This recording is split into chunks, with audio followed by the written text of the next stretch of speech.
nós teremos o primeiro palestrante, que já convido, que é o nosso amigo, um especialista no assunto.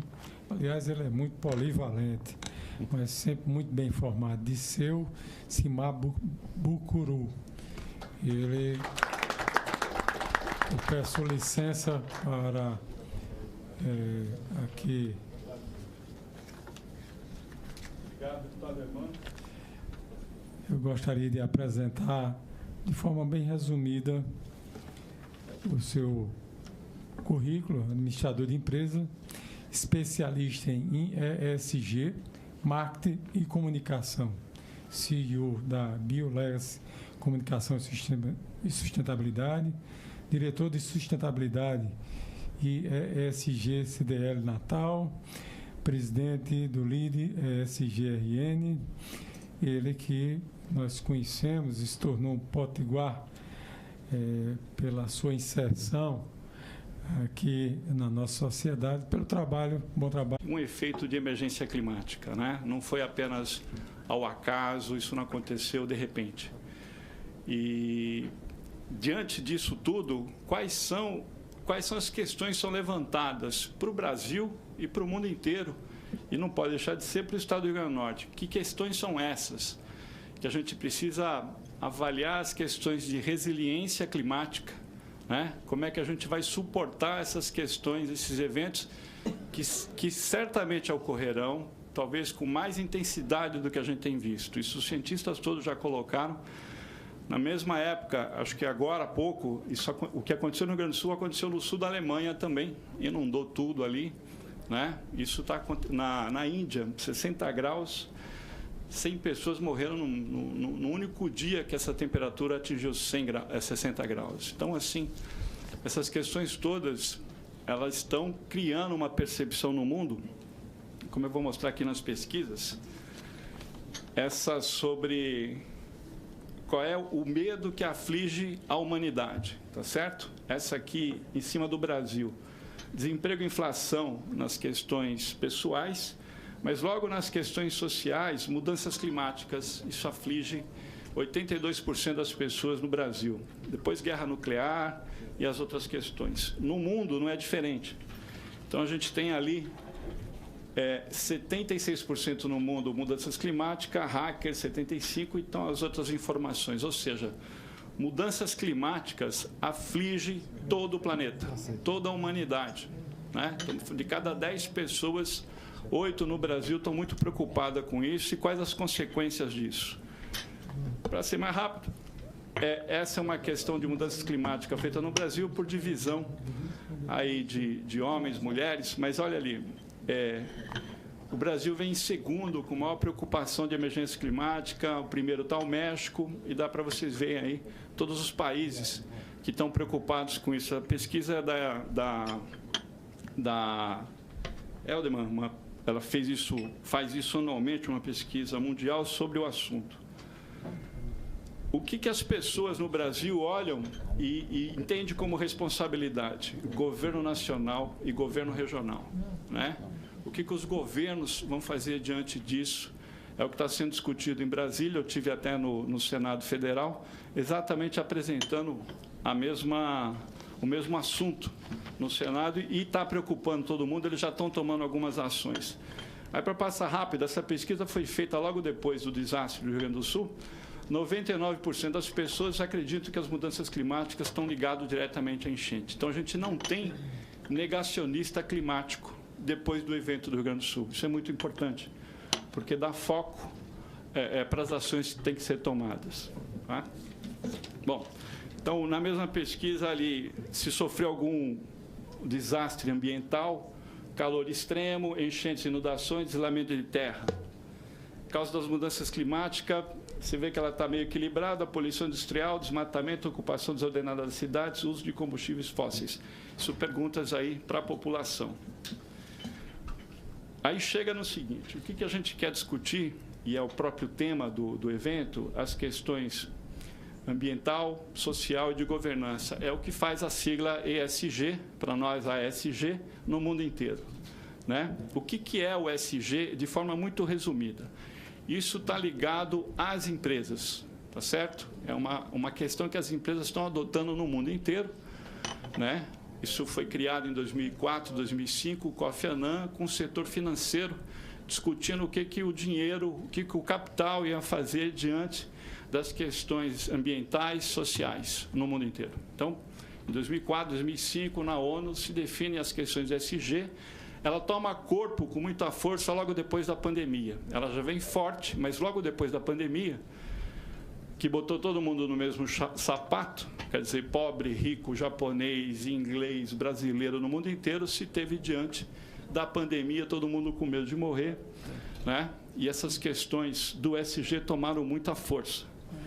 Para vocês terem uma ideia do que gira o ESG no mundo, 53 trilhões de dólares é o que está previsto para o ano que vem atingir investimentos em ESG.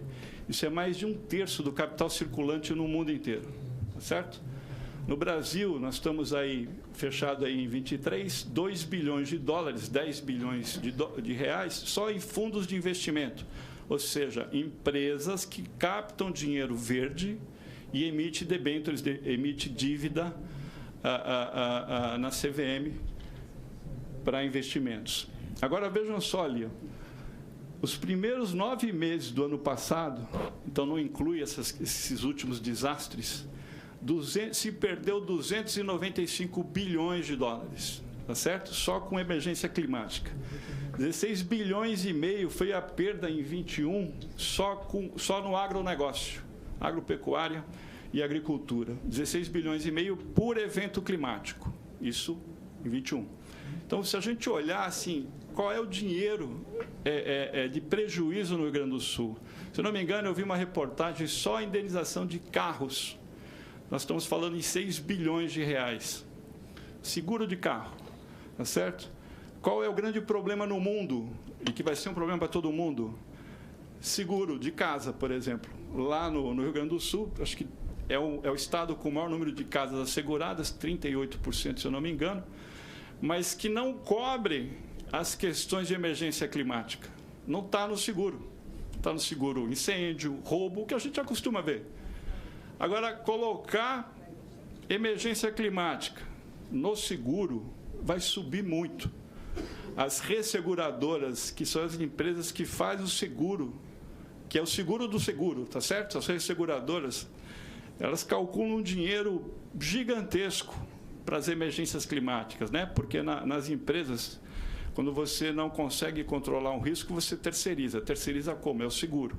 Então, seguro de empresa, seguro de casa, seguro de carro, vai levar em consideração as questões de emergência climática. E se não tiver na cláusula, não vai ter. Agora, vocês imaginam qual vai ser o custo do seguro para você assegurar uma empresa no Rio Grande do Sul por uma enchente?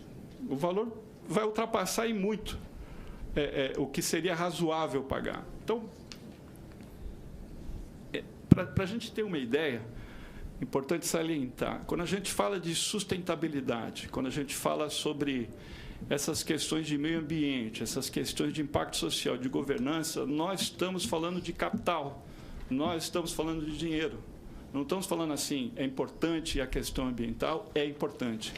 Se não vai haver desertificação, a professora Meire vai detalhar mais com vocês aí à frente, mas representa investimentos, representa prejuízo, representa desenvolvimento econômico.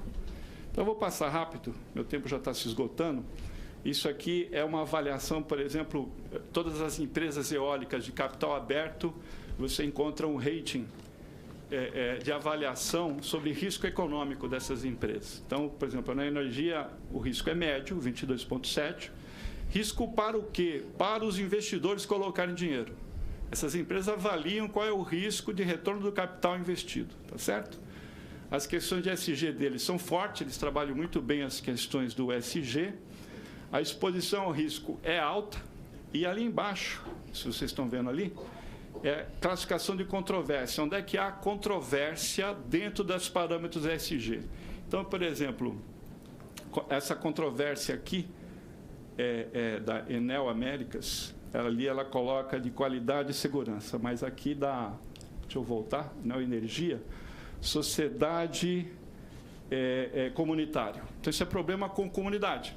A gente sabe os problemas que estão havendo com as eólicas, os problemas ambientais que estão havendo com as eólicas, só que nós estamos falando de investimento de 40 bilhões no Rio Grande do Norte e previsto mais 40 bilhões de investimento, fora a questão offshore, que o secretário Torquato sabe muito bem do que são esses investimentos. Porém, esse dinheiro que vem, tá certo? Ele vem sobre cláusulas, ele vem sobre normativa. Atropelar as questões ambientais, atropelar as questões sociais, esse dinheiro não vem. Por que não vem? Porque está sistematizado no Brasil, no mundo inteiro, esse capital. E ele é avaliado como se fosse um financiamento, ou seja, as empresas têm compromisso com esses investimentos, compromissos socioambientais, compromissos ambiental, social e de governança. Por isso que a gente está colocando os riscos e oportunidades. Bom, ao mesmo tempo, aquela mesma pesquisa que eu mostrei para vocês sobre a avaliação de clima, coloca o seguinte: se uma empresa age sozinha com as questões do ESG, ambiental e social, ela tem 8% de efetividade. Se o governo age sozinho, ela tem 11% de efetividade. Se ela age separadamente, o governo e a empresa na mesma direção, ela tem 28% de efetividade. Mas se agir conjuntamente, é 44%, ou seja, é 6 vezes maior o volume de efetividade entre empresa e governo junto. Então, se a gente olhar esses investimentos todos que estão sendo atraídos para o Rio Grande do Norte, se alinhar com o governo, se alinhar como? O governo não está alinhado? Está muito alinhado, eu sei o esforço que o Jaime fazia antes, que o Torquato está fazendo agora para atrair esse capital. O alinhamento se dá em normativa, em leis, por isso a Assembleia Legislativa é importantíssimo, alinhar com as leis federais. Por quê? Porque assegura que o capital vem. Alguém vai colocar 10 bilhões de dólares para o retorno daqui a 20 anos.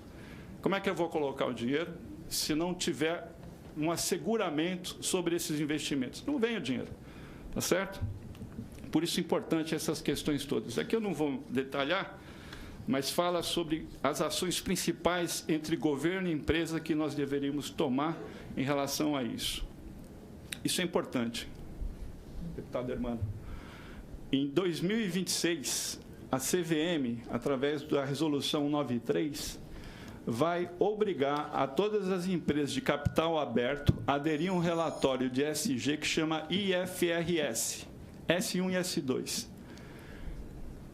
O que isso representa? Representa que todas as empresas de capital aberto vão ter que estar nas questões do ESG, ou seja, o que a empresa impacta ambientalmente, o que a empresa impacta socialmente e como ela é gerida, tá certo? Qual a diferença desse relatório? A grande diferença desse relatório é que o relato dessas questões ambientais, sociais, de governanças vai ter que estar correlacionada com o relatório financeiro, né? Para que isso? Para acabar com o que a gente chama no meio de greenwashing, mentira verde, tá certo? Então, muita empresa que fala que é sustentável, que tem um relatório ambiental para lá, e não o é, tá certo? Esse relatório, por que a CVM está tornando obrigatória no Brasil? Porque ela está sendo adotada no mundo inteiro. No mundo inteiro está se adotando de capital aberto. Eu sei que o governo federal está estudando isso para as empresas públicas também adotar o mesmo relatório. Aí a gente se pergunta, o que é que nós temos a ver com isso no Rio Grande do Norte? Tem a ver o seguinte: se uma empresa de capital aberto, uma grande empresa, portanto, ou uma empresa pública adotar esse relatório, só pode fornecer para essas empresas de menor porte que estiver alinhado com o ESG, estiverem alinhado com as questões de sustentabilidade. Por quê? Porque o compliance, a conformidade dessas empresas que adotam esse relatório não pode usar serviços de empresas que não estejam de acordo com isso. E aí o que seria? Seria a questão do impacto ambiental, quanto é que você polui, quanto é que você despeja de gás de efeito estufa, como é que você cuida dos seus resíduos, nas questões sociais, se você não tem trabalho análogo à escravidão, se você paga todos os direitos trabalhistas, se você tem equidade, igualdade, tanto para mulheres, negros, indígenas, nas empresas, para lá. Ou seja, todas as questões que afetam as questões do S e do social. E quando a gente fala de externalidade, e isso é importante, deputado, é da empresa para a porta de fora. O que a empresa contribui para o Rio Grande do Norte, por exemplo? O que nós temos de problema? Um problema gravíssimo em educação. As notas do IDEB do Rio Grande do Norte são uma das piores do Brasil. A gente está em último no ensino médio e penúltimo no ensino fundamental, público. O que isso significa? Significa que a gente está formando jovens sem capacidade de enfrentar o que vem pela frente. Só o governo não consegue dar conta. Se a gente tiver um alinhamento entre as empresas que estão investindo aqui, e elas têm obrigatoriedade, por função do dinheiro que eles estão captando, de contribuir para o impacto social, elas têm que ter esse tipo de viés. Tem um negócio que a gente chama de materialidade. Ou seja, as empresas eólicas, elas têm que cuidar das comunidades locais. E a gente viu no mapa que o governo fez, exatamente onde estão as eólicas, é exatamente onde estão as comunidades agrícolas, as quilombolas e as questões de áreas de estudos geológicos. Exatamente na mesma área. Né? Como é que a gente vai conciliar isso? E não é multando, porque essas empresas têm que fazer o dever de casa, porque senão elas não vão ter o dinheiro. Tá certo? Então, assim, o que eu queria fechar para os senhores é que a questão do SG, a questão ambiental que a gente vai tratar aqui da Caatinga, as questões de poluição de gases de efeito estufa, as questões sociais, hoje, no mundo dos negócios, ela é sine qua non. Ou você está dentro dessas questões com responsabilidade, ou você está fora do jogo. Não tem jeito. Então, assim, é importante as questões da sustentabilidade? É importante a gente conscientizar? É importante. A gente tem o programa Interbio lá na InterTV, que eu faço a curadoria do programa. Mas é importante entender que o dinheiro que pode vir para o Brasil, né? E aqui está o seguinte, eles chamam de McKinsey, a joia verde escondida, a oportunidade do Brasil de se tornar uma potência de sustentabilidade. Isso o mundo inteiro sabe, que o principal ator no mundo nessas questões da sustentabilidade, das emergências climáticas que pode contribuir para esse impacto é o Brasil. Né? A questão de crédito de carbono, a questão de abrir uma indústria no Brasil, significa que na pontuação de ESG dela, ela vai emitir muito menos gás de efeito estufa apenas por usar a matriz energética do Brasil. A matriz energética do Brasil, elétrica, desculpa, é mais de 80% de energia renovável, né? Hidrelétrica, fotovoltaica, eólica e tal. Então, se uma empresa abre aqui, ela é menos poluidora, ao contrário, se ela abre na China. A China, basicamente, a energia elétrica é feita com carvão. Tá certo? Eles estão fazendo uma transição gigantesca para não emitir os gases de efeito estufa, mas as empresas têm que cumprir metas. Esse dinheiro que nós estamos falando ali, 53 trilhões de dólares, ela tem que cumprir metas. E essas metas podem ser melhor cumpridas se instalando no Brasil. Tá certo? E essas instalações podem trazer o capital necessário para o quê? Resiliência climática, deputado. Porque essas questões todas que aconteceram no Rio Grande do Sul estão lá colocando as pontes novamente, não é isso? Agora, se vier outra chuva daquela, aquela ponte segura? Não segura. O que é uma ponte que vai resistir a uma inundação? Para quem é da engenharia, sabe muito bem. É outro processo, é outra obra.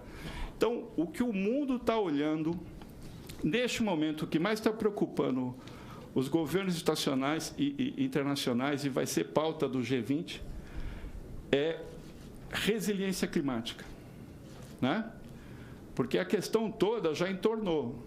Aquele negócio das ODS, que a gente já ouviu falar por aí, eles previam que o mundo não deveria ultrapassar 1,3 de aquecimento da média pré-industrial a 2100, tá certo? 2030, não podia ultrapassar 1,3. No ano passado, a gente ultrapassou 1,4. Então, o caldo já entornou. A gente vai ter que acostumar, vai ter que trabalhar para enfrentar essas questões climáticas. Por isso, todo o dinheiro está envolvido nisso, e não é por consciência, não. Queria que fosse. é porque há prejuízos, há perda de investimento, é capital jogado fora. E o dinheiro não vai jogar fora, não vai rolar. Agora, essa visão do que as empresas estão tendo é muito mais o asseguramento dos seus investimentos e o relacionamento nas questões reputacionais, nessas questões ambientais, do que propriamente de consciência. Então, só fechando, nós temos uma grande oportunidade, justamente que o Brasil tem, e o Rio Grande do Norte é muito privilegiado por a questão geográfica de ventos e tal. Né? A questão de conservação do meio ambiente e tal, ela está muito preservada ainda. Então, isso vale dinheiro hoje, mas de investimentos. E como atrair esses investimentos? Então, a gente tem que debater melhor as questões do governo, debater melhor as questões legislativas e se alinhar com o quê? Não adianta a gente criar uma jabuticaba, a gente criar uma legislação nossa e tal. Não, ela tem que estar alinhada com a normativa internacional, porque esse dinheiro que vem, ela vem desta forma, é adequar essas questões internacionais que estão olhando para os impactos ambientais e sociais. Então, deputado, obrigado, muito importante esse espaço e a gente pode falar mais depois. Obrigado.